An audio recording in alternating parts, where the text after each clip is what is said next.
Just this pre-talk is too good. Yeah. Did you see that I did an outtake on? No. Because we did. What were we talking about on one of the other episodes? We were talking about something, and so I just trimmed that first 10 minutes off. Yeah. And then just put it as outtake 1. And so I figured we could keep doing that, and just our little conversations at the beginning. Yeah. Just do an outtake. I love it. So anyway, but just with so we're like with Trump, we were having to dig, like there's all of these investigations and conspiracies that he's colluding and all of this stuff, and dig. It's not how evil works. It's very apparent and on the surface. So over the last year, okay, what's happened? We've left military places very abruptly and left a lot of equipment for a lot of bad people. Yeah. We have cut off our energy independence. Which has caused energy to skyrocket, which benefits who mostly in the world? The rich. Russia. Russia. Well, yeah. And that. Yeah. So we've crippled our military. Yeah. I don't even know how many. I was going to look up how many pieces of equipment were left in Afghanistan, but it's probably a lot. I know it's a lot. Like, I heard that ISIS now has more Black Hawk helicopters than it was some countries, some of our allies. Maybe that was just rumor or whatever, or speculation. But so okay, we cripple our military to some extent and leave a region. We cut off our energy independence, which in turn makes energy skyrocket and benefits Russia. Yeah. Then Ukraine happens. Well, you're going to need, you have the financial ability to do it now because your energy prices are high for Russia to sell their oil to fund a war. It's like, okay, when evil triumphs, you don't have to go and look for all the pieces to pick up. The pieces are pretty apparent. A lot of times that stuff is done right out in the face of everybody. Yeah. But they try to point fingers other places. It's just there. It's apparent. Okay. I knew they had left billions of dollars over there. I had no idea it's how crazy. much. I mean, that's a lot of money. 3,000 Humvees that are equipped with 50 cals on the top, or the equivalent. Yeah. 32 Mi-17 transport and gunship helicopters, 43 MD-53, which is a light helicopter, 33 Blackhawks. Okay, so it wasn't as many Blackhawks as I thought. But still, I mean, 33 Blackhawks. Think, you equip a small military with that. Over 1,000 grenade launchers, 73, it says machine guns, but, 73... I'm sure they're, the M1s or whatever. And I would bet... dude, I don't know. I would bet those are... It's not M1s. That's 2000. That's World War II. People are like, this guy's a freaking idiot. Like M14s or something? Yeah, that. C-130s. They left 3 C-130s there. And that's what's being reported. Yeah, okay, that's very true. Well, with a C-130, they could have... put in all the grenade launchers, all the machine guns, all their grenades. They could have just taken one of those home and put a few Humvees in there. Yeah. Yeah, it's ridiculous. So, I mean, I don't know. Yeah. It just the dots. I'm like, okay, what would be the best case scenario for Russia to be able to start a war? Well, money to fund it, which I know they already probably have. They're a huge country. They have resources and everything anyway. But the number one thing that helps Russia or hurts Russia is energy prices, because their economy is very dependent on energy prices. Yeah. Low prices, and it's a killer for them. High prices, and that's just makes their economy thrive. Yeah. So, interestingly, isn't that pipeline coming out of Ukraine? And that's the thing. I don't know.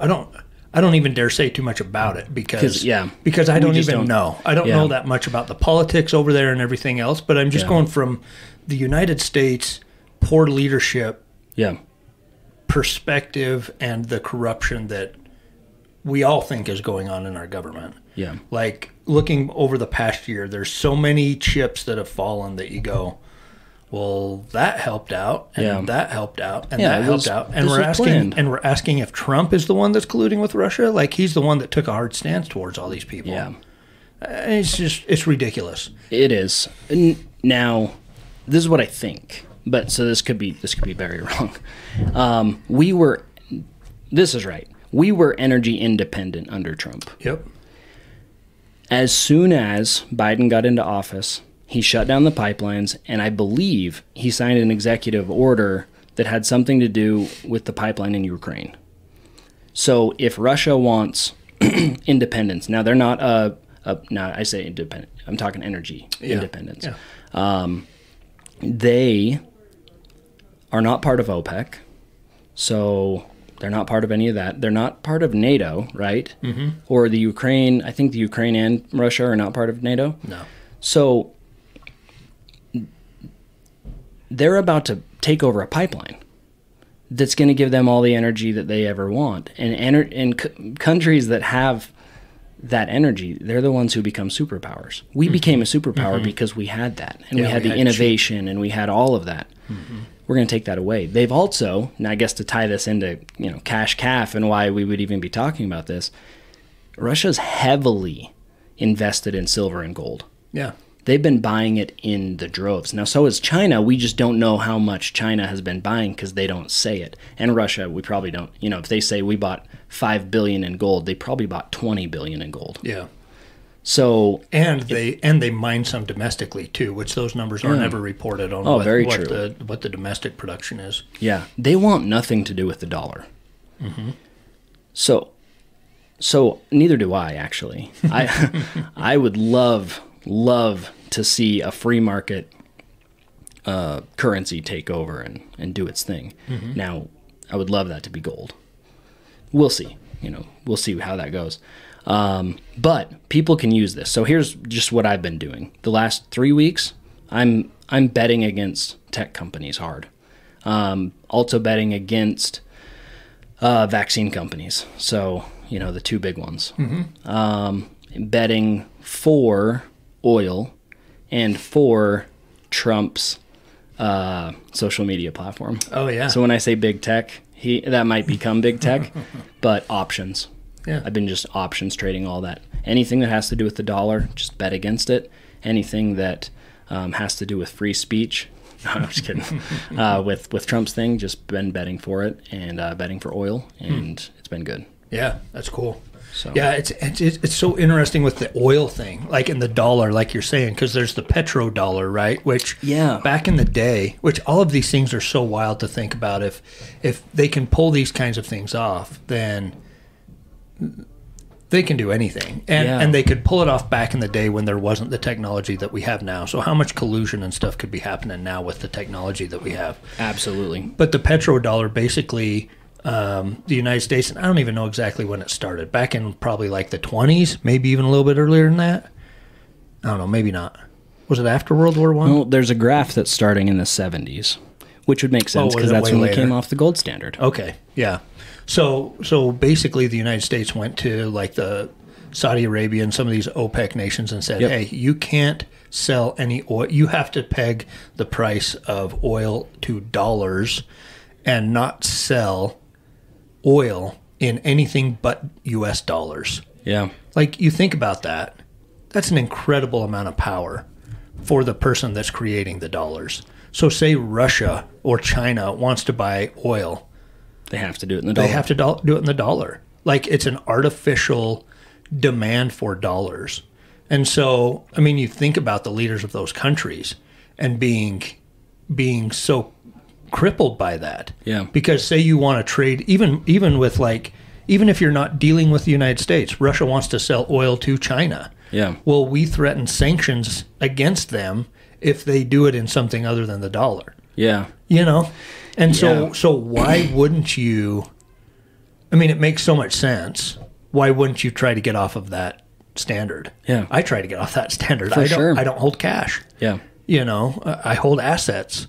And so, it's something that's like, when you dive into it and you think about it, the history of it and stuff, it's like, well, of course they're going to try to.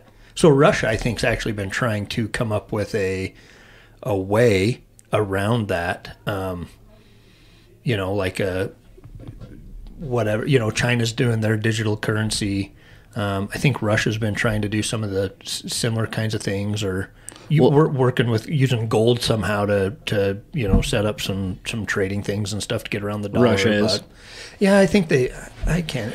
Or maybe that's the speculation why they've been buying so much gold is so that they can have that to use instead of a dollar or something. I don't know. It's kind of crappy to sit back too and be like, oh yeah, we should be doing that. You know, you're watching this dictator country do it. But people do need to know there is a very, very large difference between digital currencies and cryptocurrencies. Because people right now, a lot of people are equating it the same. They hear digital currency, they think cryptocurrency, but it's very different. Bitcoin, Cardano, Ethereum, those are blockchain based. So you can transfer to me and it's on the blockchain. It's very transparent and fixed supply. A digital dollar or a digital yen or a digital Russia, whatever they want to do, doesn't necessarily mean blockchain. It means it's just digital, kind of like our dollar already. Yeah, yes, we already have a digital currency. We have cash, but I don't know what the number is, but we have very little actual physical cash compared to what we have digitally. Mm-hmm. And when the Federal Reserve prints money, quote, prints money for the Treasury, they're just typing zeros into the computer and hitting enter. Yeah. And then all of a sudden, all of that exists, and we never have inflation. It's really interesting. You add to the supply, and no, I'm just just messing, because inflation's nuts. Yeah. It is nuts right now. It is so, and not to just bring this into all sadness and stuff, but talking to someone today who their brother works for a major wholesaler, they can't buy product. Mm-hmm. They're like, we've got it on the shelves now. We won't after it's off the shelves. Yeah. We're in a weird place. Well, I've been, working on some projects and buying pipe and electrical wire. And, it's the price is over the last year for PVC type stuff. I mean, it's 3 to 4 times what it used to be, That's inflation. Yeah. Well, it's interesting too to think about. So, with the Russia thing or whatever, say in the past they've had to use dollars to buy oil or whatever. Yeah. So they've had to hold some dollars, like it's forced them to hold them. Well, those dollars are out there. Say that they do come up with a system where they all of a sudden, we force some sanctions on them because they're invading Ukraine or whatever, and they say, fine, we're not going to use dollars anymore. We're gonna start trading gold for oil or whatever. Yeah. What are they going to do with those dollars? They're going to dump them. They're going to dump them. And when something's dumped like that, what happens to its value? And then it's just kind of a whole it's a slippery slope. Yeah, I think we're living in the last. Other countries look at that and go, oh, well, if they can do it, then we can do it. Absolutely, and we're probably living in the last days of the dollar. Yeah, I think so, probably. With and it's getting attacked on two sides. It's getting attacked because the Federal Reserve is printing an unlimited amount anyway. Plus, you have more of those from other countries coming into circulation too, possibly. Coming back to the United States. We've been the beneficiaries of it for a long time because we've sent worthless paper over to other countries, and they've sent us refrigerators and gold and oil and all this stuff. Well, once the cat is out of the bag that those are worthless, they ain't going to send us their stuff anymore. Yeah, for sure. They're going to want that silver. They're going to want that gold. Mm-hmm. And, right now, an ounce of silver is $23. Maybe you buy some. Because, it's like, well, how could buying $1,000 worth of silver, how could it, help me in the future? Well, that $1,000, that actually might be really, I might buy a house in the future. Yeah. When you're actually talking hard assets, silver, gold, I believe cryptocurrencies, real estate, those real things. And people are like, wait, cryptocurrency is not real. In my mind, it's real. Mm-hmm. And that's actually part of what makes it valuable. Mm-hmm. In my mind, it's real. And in millions of other people's minds, it's real. And fixed supply, blockchain, transparent transactions, all of that. And then something even further is privacy coins. People are tired of people are tired of governments being in their crap. So privacy coins keep us out of that. Monero and Zcash. You and I can transact. It's like, hey, you bought me a soda with the $1 and I'm going to pay you back in Monero. And they're like, well, what was this $1.50 transaction? Like that nefarious transaction that he paid me back in a soda. But that kind of stuff, I think the value is going to go way up. Yeah. And so if you got some extra money, my advice, which is not financial advice, this is all like, just my opinion and comedy. It's take that extra money and put it in silver, gold, and start a business. Yeah. Get ahead of all this stuff. We're not too late. This kind of stuff is going to happen, and it's happened forever. It's history, it's present, and it's future. This stuff's going to happen. We just need to be aware of the current events, and then we need to shift and transfer. I had never bought put options in the past, just because everything was going up. Well, now I look at it and I go, well, everything's kind of going down, and we know it is. So my strategy has been look for companies that just went way up, like 50%. But if everything is going down, but they went up 50%, and then I want to look into the company, like, what are they? Because if they're a good company, I don't want to bet against them. If they're not, in my mind, a good company, they went up 50%, buy some options. Get ahead of the curve. Start a business, buy some silver, buy some gold, buy some cryptocurrency. Educate yourself. Yeah. I think that's, and like traditionally looking at gold, and this kind of brings us right into cash calf and what we're trying to help people and spread the word about here. But, gold and silver and some of those things really keep up with inflation. Yeah. So like your $1,000 example, you invest $1,000 today. Well, if you would have had $1,000 in the US dollar, just in your savings account, 10 years from now, it would probably buy nothing, a fraction of what it would today. If you put it in silver or gold or something, historically, it's kept up with inflation. So $1,000 of value today, it's going to buy that equivalent amount of value, not $1,000 worth, but what those goods and services would be in the future. So that's a good thing to do, and I like to do that too, and hold assets that will keep up with inflation. The way we get ahead is, to me, the way that I kind of look at it is by starting a business. Yeah. Because we have ways that we can add value to things that way outpace inflation. And keep up with inflation too, because the goods and services that we're selling get to keep up with inflation. But then we get to add our own creativity and our own time and our own talent to it that makes it way more valuable than even inflation. You know, because that's ultimately, that's the goal, is to surpass inflation so that we can raise our standard of living. Yeah. By growing a business and whatever. And you look at a lot of jobs, talking about inflation, they're not keeping up. They're not even doing what gold and silver are doing. They're not even keeping up. And they can't. Yeah. That's the hard part. That's the scary part. And so it's kind of, to me, and this isn't all jobs. We aren't bagging on all jobs. No, not at all. But for the majority of jobs, those cost of living expenses are not keeping up with inflation. So you're actually losing the battle. Yeah. With gold and silver and assets that are keeping track with inflation, you're at least staying even.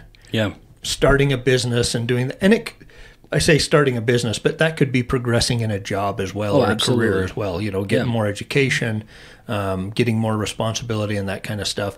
That can outpace inflation too. But, starting a business, growing a business, then we're on the winning side of it. Yeah. And I think that that's important. Yeah. And it doesn't have to be a really large business. Those little side hustles, they add up. Those teenage kids that have Instagram accounts with 10,000 followers and they're doing 2 posts a week and making an extra $5,000 a year, and they're a teenager. Yeah. That's big if you know the right places to put it. If you go spend it on the newest, latest, greatest iPhone or whatever, but you could have taken that $1,000 and invested it in something. It ends up really big. I wanted to just say for that example, the example that you had about inflation, just to kind of conceptualize it in people's minds, an ounce of gold in like the Roman times would buy someone, and I don't remember where I heard this, but would buy like a nice tunic and clothing and like your base layer and your tunic and your sandals. Today, an ounce of gold, which would be almost $2,000, would buy you a really nice suit and shoes and a tie and all of that. So when you look at just what the gold value was then versus now, it's the same, just like you were saying. But if you were to put like a dollar value on it, well, obviously the dollar didn't even exist. Now go back to when you could buy 1-cent candies. Yeah. There's no such thing anymore. You don't go buy 1-cent candies anymore or anywhere. Your grandparents' house cost them $30,000 and they built it brand new. Yeah. Today, $30,000, that's hilarious. That's what your that's what your heating and air conditioning is going to cost you. Right. So I've heard that example too with a Colt Peacemaker. Oh, that's cool. Yeah, like back in the whenever you could buy one for like $20, and that's about what an ounce of gold was. Yeah. And now they're $1,500 or $1,800 or something like that. Yeah. Right in line, kind of with an ounce of gold, give or take. So it's kind of cool. Which makes me kind of go, I want to start collecting Colt. Oh, no. You know what I mean? I you know what? There's something about collectibles. Yeah. I love silver and gold. I love every month just getting the I do the gold and silver subscription. Yeah. I love getting it, but we've got a buddy who is into collectible coins. Their values they raise much, much quicker than the actual silver itself. My kid's into Pokemon right now. I think we've talked about that. Yeah. The kid, he comes home yesterday. He's like, I made $20 on my Pokemon cards today. He's at school, like, trading Pokemon cards, and he even sent me a coin today. It was whatever president it was from in 1817, 1809 to 1817, 1812. Anyways, whatever president that was, some coin. He's like, what do you think this is worth? I'm like, oh my goodness, man. Wheeler and a dealer. I know. But collectibles. So that coin that he sent me, that's a collectible. I looked it up online. It's only worth $5. But I'm like, dude, that's pretty sweet. But still, back in the day, it was probably 5 cents. Yeah, yeah. And if you can trade a Pokemon card for it that's worth 15 cents, and there's value transfer there. That kid wants a Pokemon card, and he wants a collectible coin. Yeah. There's all this stuff. These collectibles can be really older guns, knives. We've got that. There's a knife over there by that coyote deal. It was a trapper's knife. If you found that laying out somewhere, it's like, well, this is worthless. Well, that's worth $45 just, because it was actually used by a trapper here in this area back in the day. It's just funny, like things that don't seem like they'd have any value. The value's going way up because scarcity. Yeah. Well, and I think the cool thing about that is diversify. Yes. Diversify, buy some gold and silver, buy some crypto, find some antiques that you're really into and you want to learn about. And like I have that Gregory Manarino that is on YouTube. I listen to him from time to time. He collects antique musical instruments, I think. Interesting. And he actually refers to it as a diversification in his investments. So the cool thing about that is you're getting some joy and pleasure out of owning those things because you're into it. Yep. But there's also some monetary and investment value there too. Yeah. So it's kind of cool. That is cool. And, and you look at highly, I'm thinking like the rich. They're buying Picassos and sports, like exotic cars. Yeah. Even that Kevin O'Leary guy, he's big into watches. Oh, yeah. Like there's a huge watch market. If he owns a watch that there's only 3 of them that exist and it's worth $20 million or whatever, things that we'd be like, no, I can't buy a $20 million watch. Well, that's an investment for him. Can we buy a $20 million property? Well, we could figure out how to find the money for that. Mm-hmm. Well, he figured out how to find the money for a $20 million watch, and his watch might actually go up more in value than the property. Yeah. It's interesting. Yeah. It's cool. So many ways to make money. So this this actually reminds me exactly of the story that we were kind of going to talk about today. Yeah. So it's about that Jocko podcast, and one of the things when we were talking about that, one of the things that he talks about really quick. Who is it? So it's I was going to look up the number too. So the guy's name is Eli Crane. I think that's right. He's an ex-Navy SEAL, and it is Jocko 320. Okay. Counterattack the problems. Something. Anyway, around you and solve them. Okay. So problems around you and solve them. Yeah, counteract the problems around you. Counteract. Okay. So, but one thing that he says in there, and this is kind of in the middle, but he gives an example of reading Rich Dad Poor Dad by Robert Kiyosaki, and part of the thing that really stood out to him in that book was that the rich teach their kids to buy assets, and the poor teach their kids to buy liabilities.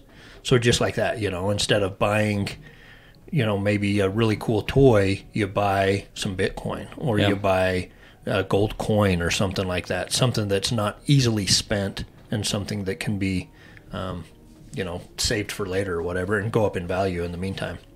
But so this story, so I loved it. I've listened to it twice because I feel like it's the epitome of entrepreneurship and kind of the ups and downs on the roller coaster that entrepreneurship is, and kind of he even talks about some of the emotions in there of what he's feeling at the time and that kind of thing. But basically kind of his background, and everybody go listen to it if you want to listen to. So all of it's good. I think it's about 3 hours long, but the business part of it starts at like an hour 30 in, and it's really good. But so he's a Navy SEAL, and actually kind of describes himself as not really being that accomplished, mediocre in school and that kind of stuff. And just didn't really have any direction in life or anything like that. And decided after 9/11 that he wanted to go and be a Navy SEAL. Did that, but in the meantime, through that process, failed a whole bunch.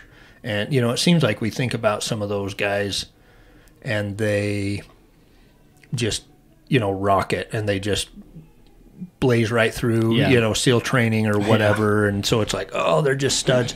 Well, this guy's a little bit different. He's like, I failed entrance exams or whatever it was along the way, but just persisted through that. Yeah.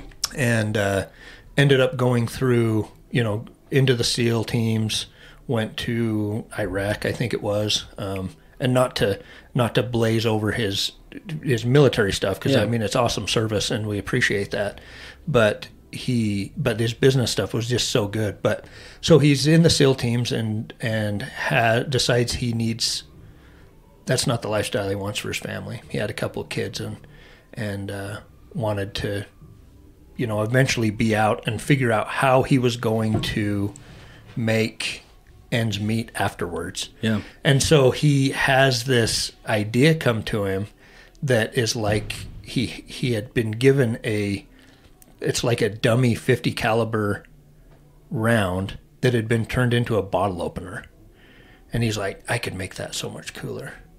And so he ends up like, awesome. He tells this whole story, and it's so great because like he had one, that was like generic. He'd got somebody had given it to him as a gift, but he's like trying to recreate it, whatever, and messing around with it. And he's talking about how he's in his garage just messing around with a Dremel tool and trying to cut these things, and I'm just envisioning this because I've done the same thing in a lot of businesses. Yeah.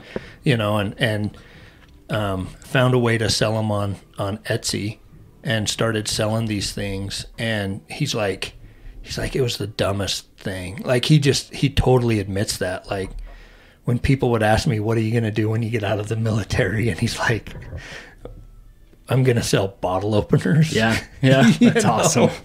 And I feel like I'm that way with every business idea that I have. I don't know about you.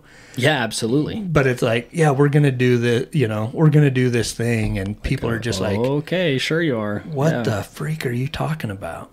And so anyway, so he ends up doing it. And he said the first ones just looked like crap, but they were still wildly popular. And so he's selling all of these things. And I thought about that too. Like when people think about starting a business or owning a business. The problem is we look at people that have been in business for a long time. Yeah. And they're very dialed. But we don't see the 10 years earlier or the 5 years earlier when it was just a crapshoot. Yeah. Those overnight successes took 15 years. Yeah. Yeah. And so, and I think about that a lot with even the businesses we're doing is just, I'm like, man, I'm not organized, or, that person over there looks like they're doing this so much better. And really we have no idea of knowing. Exactly. And behind the scenes, it probably looks like a crapshoot anyway. Yeah. Even the businesses that look like they're put together and successful. Yeah. So I think a lot of times people look at that and are afraid of that because they don't think that they're all put together at the beginning. Yeah. And the moral is you don't have to be. I know it's actually interesting when, we'll get managers or kind of newer employees, and they're like, okay, so where's it written? Like, what do I do? I'm like, well, all the basics are written down, but if there's a problem, that's up to you. Mm-hmm. Part of your job now is to solve that, and it's a small business because we're pretty small in relation to other places. Well, they now get to figure all that out, and that's actually really weird for people because they're like, well, but I worked at Applebee's and everything was written down, like all my procedures. I'm like, oh, you're helping create that right now because we don't know. Yeah. So it's fun. It's exciting. So he started in on the Dremels. Oh, by the way, those are collectibles now. Oh, I'm sure. Can you imagine getting one? So he said that because Jocko was like, because what he would do is he would cut it out, and then he eventually figured out that he could make like a kind of a jig. Oh, nice. And so he wasn't freehanding them or like outlining them with a marker. He had a jig that he could trace real quick. So I love that too, because over time it started out real crude, and then he started perfecting his system. Yeah. And he said, well, when I began, it was taking me like 25 minutes even to just draw the lines on the thing and cut it out. Well, then he got it down to where he could do it even quicker, That's awesome. And so, but he talks about that, how he, and the first ones were just spray painted, and then he would slap a sticker on them, and that was it. And Jocko's like, I want one of those ones that's got all the jagged cuts in them and everything, Yep. And so, it's real cool. Like the whole story, they continually improve their process, but like he's just over and over, like he's just way humble about it. Yeah. Like over and over again, he's just like, I had no idea. Like I had no clue what was going on or, how to do it. I just kept solving the problems moving forward. And he even talks about faith and that he had no idea how he was going to provide for his family when he got out of the military. Yeah. So he was there was that element of faith and just saying, hey, God, help me figure out what it would do. And so they're like, you're going to sell beer bottle openers. He's like, wait, what? Did I ask the right person? But just, and I felt that all along. I still do, that element of faith, I mean, who knows if my business is going to be successful tomorrow. Yeah. There's just that element of faith that you got to kind of move forward and figure it out. Yeah. And it's really hard in the beginning because you got to move forward and figure it out, starting from zero a lot of times. Absolutely. Well, something important to know here, and with what we're talking about, when we say, we feel unorganized, and maybe that other person is more organized, but then once you dig into that other person, you find out they feel unorganized and they have a lot to learn. Just know, too, that's your boss. That's the business that you're working for. A lot of times there's uncertainty and we never feel it as employees. Mm-hmm. So as a business owner, it's scary because you're in charge of your own destiny. Well, at a job, and like I said, and like you said in the beginning, we don't demonize it. We're just at a place where, we moved from a job to business, and so... And we get a lot of people asking us how to do that. That's kind of where this comes from. The whole idea with this is to help people start a small business. So, so we're going to be biased towards business. In that job, you don't know what's going on in the background. So when we go, we might not have a business tomorrow. You might not have a job tomorrow. And that's just how it is. Yep. Even in what looks like the best industries out there. Look at banking in 2008. man, they were raking it in. People were so excited. The next day, no job. I know a guy, super great guy, was doing some tech stuff for a company out of Utah, and they had layoffs because the business just wasn't growing, but it looked like a business that was just going to keep going. You know, he's part of the layoffs. And so you got to be prepared for that kind of thing and know, hey, you know what? That didn't work out. It's okay. I can go start my own thing. Yeah. Be in charge of your own destiny. Yeah, and even, you know, even injury. You could throw your back out and not be able to lift the cot into the ambulance anymore. Yeah. Or, you know, there's just so many things that we can't see. Yeah. And there's just as much risk. We've talked about risk before on a podcast. There's just as much risk in a job not working out as there is a business not working out. Yeah. We just seem to hear about the business failures more or something. Absolutely. It's kind of silly. Yeah. Yeah. But yeah. Yeah. So anyway, so this the bottle it's opener just guy. really good. Yeah. Yeah. Well, and the other thing that I was thinking through this too, I actually listened to it twice. Yeah. And I'm going, okay, this guy so he started out, you know, he keeps progressing, started out in like his garage or something, which is, there again, everybody, you know, a lot of times when we look at businesses, it's like, oh, well, I don't have a fancy office and a fancy building or money to afford that to start a business. That business didn't start in the fancy office. Exactly. That business started in the guy's spare bedroom, Yeah. in the garage, in whatever it is. That's where that business started, you know. Yeah. And so that's what he did too. He started, you know, and he just started growing it. Within 6 months, he was doing like $7,500 a month, which is crazy. Yeah, that's amazing. And then a year later, he was doing, I think, like $80,000 a month. It's so cool. With bottle openers. Like, Yeah. and to me, that's the biggest takeaway, I think, from the story is he started a business making bottle openers. Yeah. So anybody that wants to start any kind of business, like we've said all along, like there's a niche out there for anybody. Absolutely. If you are, you know, obviously this guy's passionate about bottle openers. Yeah. He probably just likes a good beer. Yeah, well, that's it, you know. Yeah. And like the numbers that he's saying that his business has grown to is like, I'm like, okay, how can you do $5 million a year in bottle openers? Yeah. A $20 bottle opener. Yeah. You know, but there's markets out there that we don't even know exist. Yep. You know, or can fathom. And it's just finding the person that's got the right creativity and the right view and kind of to make that happen. Yeah. And that bottle opener is their first sale. So they go, hey, I want that bottle opener. It's really cool. It's a 50 cal. Well, then they're on a mailing list. And he goes, hey, we got T-shirts now. I'm like, sweet, I've got to get... I don't know if this is the real story, but I would imagine it is. Yeah, they got a whole bunch of stuff. Yeah, and then they go, you know, hey, throw stickers out in all those orders because stickers are cheap. Well, then all of a sudden it's branded somewhere, and someone's wearing a T-shirt, and they've got bottle openers with a 50 cal. Well, now they've got keychains with a 5.56, and I don't know. Yeah, but just from exactly a branding standpoint, you started off with a bottle opener, and now you're a multi-million-dollar brand.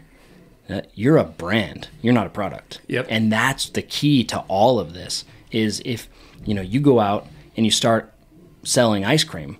Well, anyone can sell ice cream, but are you putting the peach ring on the top? Yeah. You know, are you changing just a little bit to get people excited and add that little bit extra value? Are you looking at it from a branding standpoint and building an entire company? That's where we need to be looking. That's exciting because you can do it with anything. Yeah, anything. So think about, because we, you know, a couple episodes ago, we walked through kind of a niche market idea. So think about how niche this is. Okay. It doesn't get more niche. Yeah. So who are we? This is primarily going to be marketed towards guys. Yeah. Okay. So guys that like bullets. Okay. So I'm thinking military, law enforcement, that kind of stuff. You know, firefighters, even, you know, guys that like to hunt or whatever. Yeah. Okay. And then, you know, and then you're even niching it down more into different sizes of them or different, you know, it's if you say 50 cal to an average person at Whole Foods, they're going to have no idea what you're talking about. Yeah. You and I say 50 cal and we're like, sweet, that's big. Yeah. That's great. Yeah. Well, and it probably, so think of all the people that they're excluding too, because, you know, we don't want to pander to everybody in our business. We want to be specialized.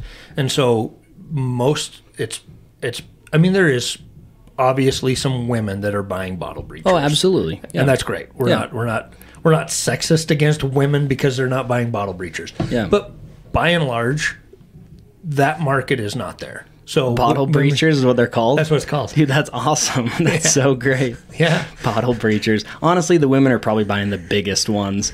They're just like, they're flexing on everybody. Well, and they're buying them and then they're giving them as gifts to their husbands and boyfriends and whatever. You know, but they're not the ones that are actually using and consuming the product. Yep. So you've just wiped out 50%. You know, you've just taken away 50% of the market if you're trying to appeal to everybody.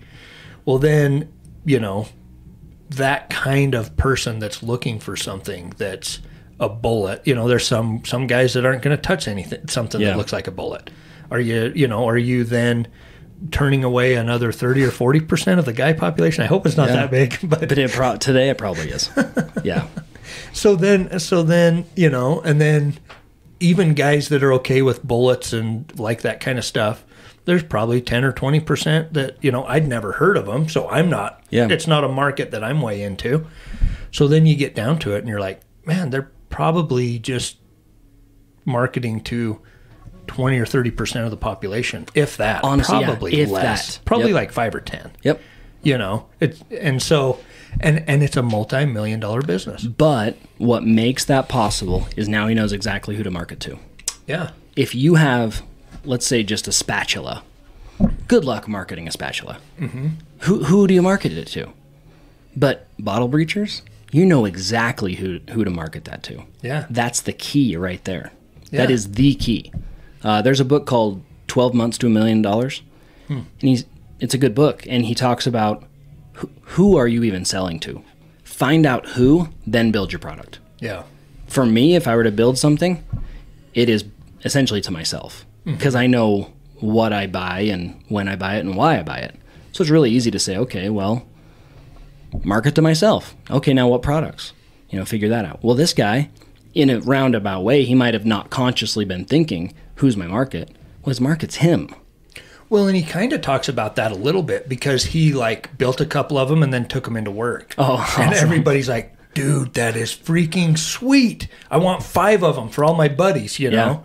And you know, so he did. He awesome. built, but it was just the guy, he was exactly marketing to himself because that's who he was hanging around and showing it off to, right? Yeah. And so, it's just, there's so many lessons in that story. I love it. Yeah, that's cool. I like what you just said, too, about who you're hanging around. You know, a lot of people are like, well, what business? What business? And they're asking around, well, I don't know. What do you love? Maybe figure that out. This guy probably loves all the different types of bullets and all the different types of beers. Yeah. Well, now all of a sudden, you mix those together. Yeah. It's passion.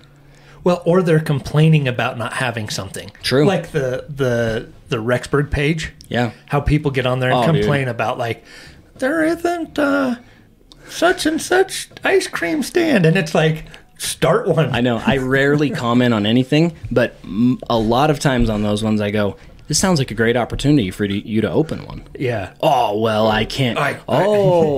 There we go. Yeah, I don't have the money for that. Yeah, the same excuse that we've all had, that we've all been through, that we've all thought about.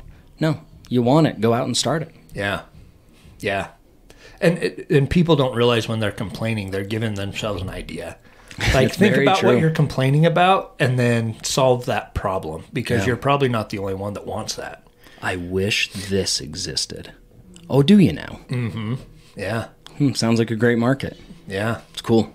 Yeah, so it's, anyway, I think the other big takeaway I had from that story, which I can relate to as well in all of our businesses, was he decided he was going to go on Shark Tank. Yeah. And so he went on and pitched it onto Shark Tank. And he said like at the time they were making like 135 bottle breachers a day. Yeah. And they went on and pitched it to Shark Tank, which there's a lesson in that you gotta, any kind of opportunity that you can find, take advantage of it. You know, if it's pitching at a conference or pitching at Shark Tank or whatever. Like, find ways for you to get exposure and to go out and pitch your product. But so they were building like 135 of these bottle breachers a day. The Shark Tank episode airs, which there's kind of a whole story behind all of that. But the next day they wake up and there's like orders for 60,000 bottle breachers. Oh my goodness. And like their website crashed, and they like were redirecting people to Etsy and all of this stuff. And so he said it was just a nightmare. Yeah. You know, people were getting pissed off. People were like, I think one of his investors was Mark Cuban. So people were finding Mark Cuban's email and like emailing him and being like, dude, this company's a piece of crap. I can't believe that you would back this company. So then Mark Cuban's emailing him like, you got to get this stuff going. And he's like, but we just had to keep moving forward and figure it out.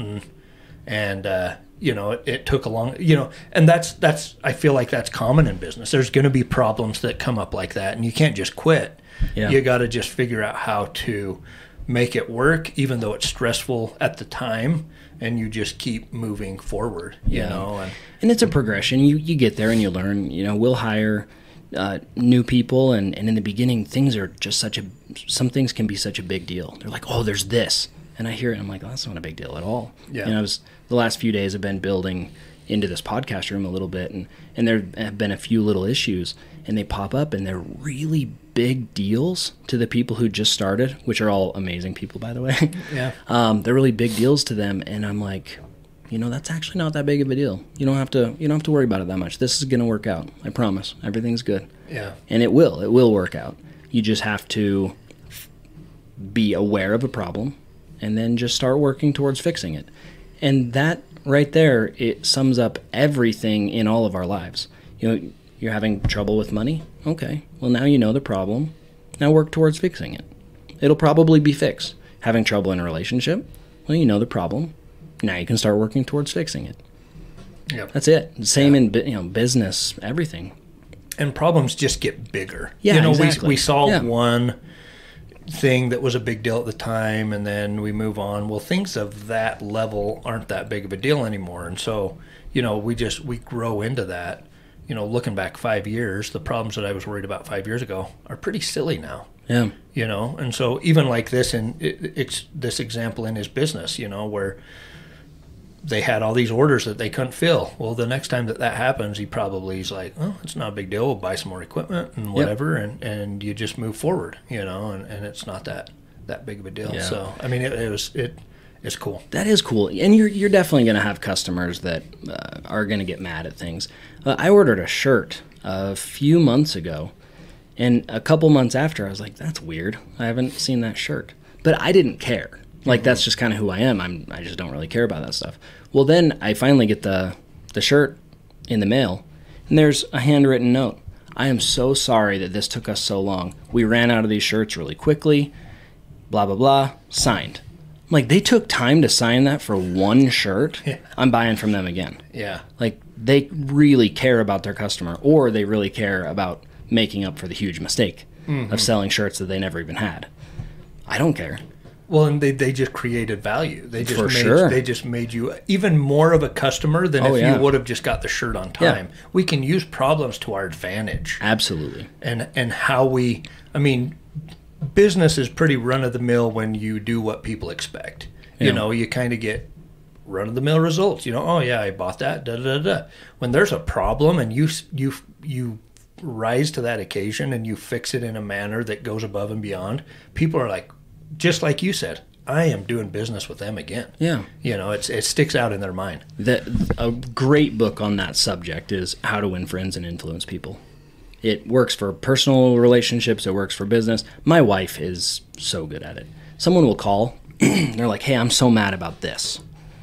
And she goes, oh, I would be so mad about that too. I would be furious. And they're like, well, I mean, I'm not that mad. No, but you should be. We messed up. Like, we really messed up on this. You should be mad. You know what?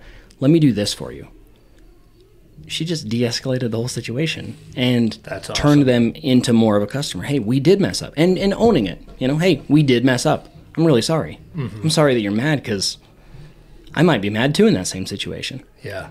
All of a sudden, that person's like, oh, I'm talking to real people. I'm talking to people who understand. I might even be friends with that kind of person in the future. Huh, I guess we'll go back. That's cool. Or you could just shut them down, and then they're going to go talk to a lot of people and tell them how bad you did. Yeah. If kind of a rule in business is, if there's a happy customer, they're going to go tell someone. If there's an unhappy customer, they're going to go tell everyone. Yeah. Well, and you feel better yourself coming out of that situation and effectively, like, it builds some confidence. Yeah. You come away from somebody that's just fighting mad maybe or whatever, and you turn them around and make them even buy into your business more.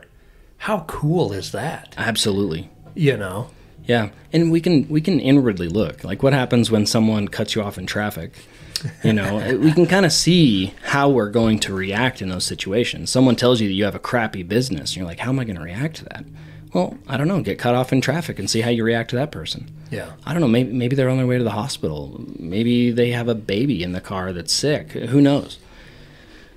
It's awesome. It's fun. Like, this business stuff, there's kind of a reason why we're doing this. It gets us excited and hyped because you can change generations. For sure. You can do everything. You can do anything and everything. Yeah.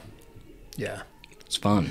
One other thing that he talked about in here was they got to a point to where they needed some new equipment for their business. And so, and this goes right into another principle that we talk about with Cash Calf all the time. But he had kind of a savings account that he'd got, but he's like, I just really don't feel good about that. That's kind of my family savings account and backup, whatever.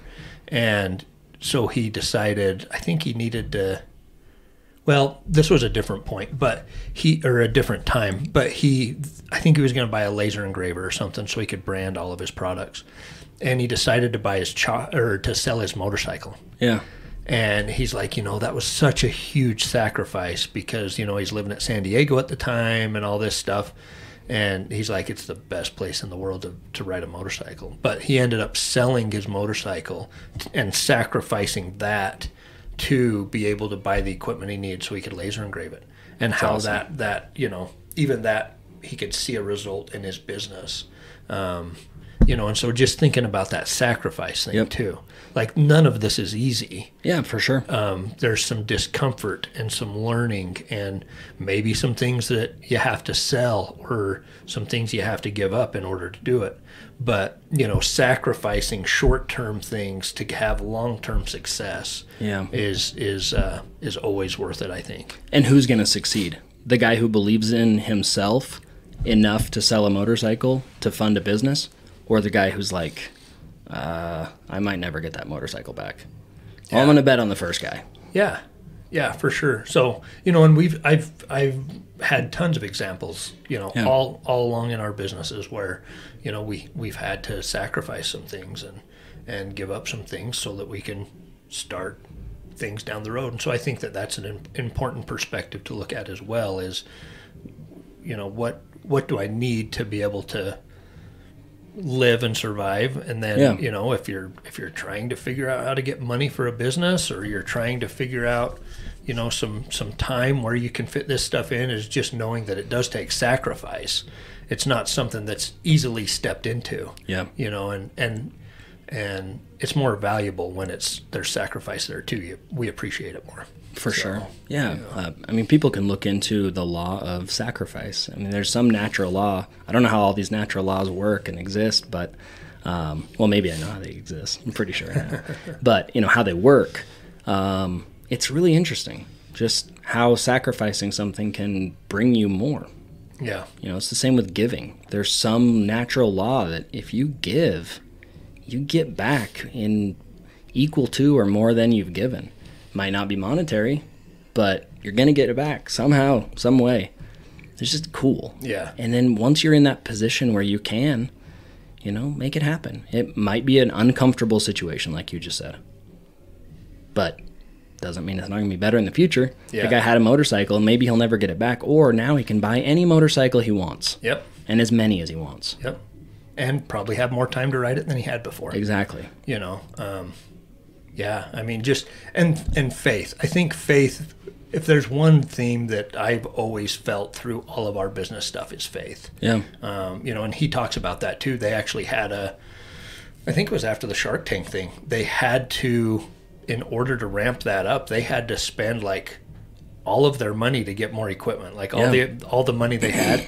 And he like specifically says his wife came to him and was like, if we don't make this work, we won't make payroll. Yeah. You know, and they just had to, you know, there again, he was a pretty well-developed business at that time, but you still get in spots where you have to make tough decisions and decisions that take faith, you know, and just kind of move forward with it. So that's so I don't know. It was good. I just thought that it was the epitome of what Cash Calf is. Yeah. And that philosophy, you know, where we encourage people to have an idea, add value to that idea, add value to people, have faith along the way, you know, and just believe in a better future and making it work for yourself and being free and sovereign and doing those things, you know, making your own choices. And anyway, it was cool. I really liked the story, and I think it went right along with what we're doing. I like that. I'll go listen to it. So you said it's episode 320? I don't know. Oh, sorry. No, you're good. I can't People remember. Go look it up. Good. But anyway. Yeah, I'll go listen to it. So yeah, people should listen to that and read How to Win Friends. Yeah, you're 320. right. 320. Yeah. And then, this is great. I appreciate the talk today. Yeah. It was good. So people can they can get some gold and some silver, some cryptocurrency. That's right. They can go listen to that podcast, and then just know that everything's possible. If someone can turn a bottle opener into a multi-million-dollar business, you can do probably any business that you. Yeah, I love it. Yeah, it's so cool. It is cool. So, hey, great work on this room, by the way. Thanks. This is awesome. Yeah, I love it. It got hot in here sometimes, so we had to do that, and then I just played a little bit. And, it looks great. I mean, to have Tommy Boy in the background, it's important, and then that Greg Overton